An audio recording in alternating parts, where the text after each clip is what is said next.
বৃদ্ধ দাদি যখন জানতে পারলেন যে তার নাতনি বউ কোম্পানিতে কারো দ্বারা হয়রানি শিকার হচ্ছেন, তিনি রেগে গিয়ে সঙ্গে সঙ্গে শত শত বডিগার্ড নিয়ে বউর পক্ষে দাঁড়াতে বের হলেন। কিন্তু সেখানে একটি নবীন অভিজ্ঞতাহীন মেয়ে দাদিকে চিনতে পারল না এবং বলল, আপনি কে?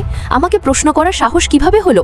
আজকাল তো বিড়াল কুকুরও নিজেকে বড় মানুষ ভাবতে শুরু করেছে। দাদি হেসে বললেন, তুমি সত্যিই আমাকে চিনো না। মেয়ে জবাব দিল, দেখুন, প্রতিদিন কত মানুষ আমার পেছনে থাকে বন্ধুত্ব করার জন্য, আমি কি সব কেউ চিনতে পারি? আসলে এটি কয়েকদিন আগের ঘটনা। একদিন সেই মেয়ে সবজি বাজার থেকে ফিরে যাচ্ছিল।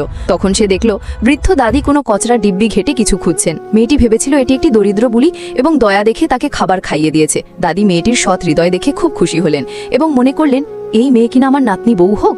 পরবর্তীতে দাদি তাকে বিশাল অট্টালিকায় ডেকে নিলেন। মেয়েটি যখন বাড়ির ভেতরে প্রবেশ করলো তখন সে অবাক হয়ে বলল, অদ্ভুত, জীবন্ত প্রাসাদ আজ প্রথমবার দেখলাম। হাসি মুখে মেয়েটি মজা করে বলল, আপনি এত ধনী হয়ে কিভাবে এত সঞ্চয় করেন? আমি তো এখনই আমার বিয়ের জন্য টাকা জমাচ্ছি। দাদি হেসে বললেন, কত টাকা? মেয়ে বলল, 10 লক্ষ টাকা।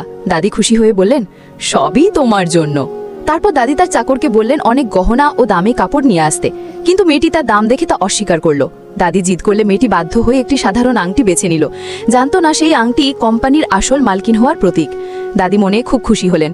এখন যখন সে আংটি নিয়ে নিয়েছে, আর আমার বউ হওয়ার থেকে তাকে কেউ বিরত করতে পারবে না। কিন্তু দাদি জানতেন না যে মেয়েটি ইতিমধ্যেই তার নাতির সঙ্গে গোপনে বিয়ে করেছে।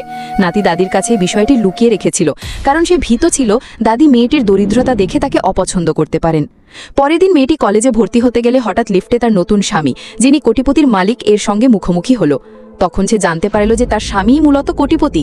মেয়ে চাকরির জন্য ইন্টারভিউ দিলেও নিজের স্বামীকে জানাননি, কারণ ভয় ছিল লোকেরা তাকে উপহাস করবে। ইন্টারভিউতে তাকে পরিচ্ছন্নতার কাজ দেওয়া হলো। প্রথম দিনেই তার চালাক চাচাতো বোন তাকে বিরক্ত করতে শুরু করলো। সকাল থেকে রাত পর্যন্ত নানা কাজ এবং উপহাস। সেই সময় কোম্পানির মালিক অর্থাৎ স্বামী ওইখানে উপস্থিত ছিলেন। বোন চালাকভাবে মেয়েটিকে ফাঁসানোর চেষ্টা করলো এবং কফি ফেলানোর নাটক করলো, যাতে মালিক রেগে গিয়ে তাকে বাদ দেন। কিন্তু মেয়েটি চতুরতার সাথে কফি নিজেই পড়ে নিল এবং মালিককে রক্ষা করলো। সবাই ভেবেছিল মালিক তাকে বাদ দেবেন, কিন্তু তিনি সবাইকে চমকে দিয়ে মেয়েটিকে নিজের কোট পরিয়ে বললেন, এ থেকে তুমি আমার পার্সোনাল ক্লিনার। সবাই হতবাক হয়ে গেল।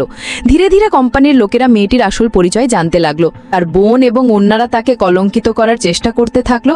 কিন্তু আংটির সত্যতা প্রকাশিত হলে সবাই বুঝলো এই মেয়ে আর কেউ নয়, মালিকের বউ।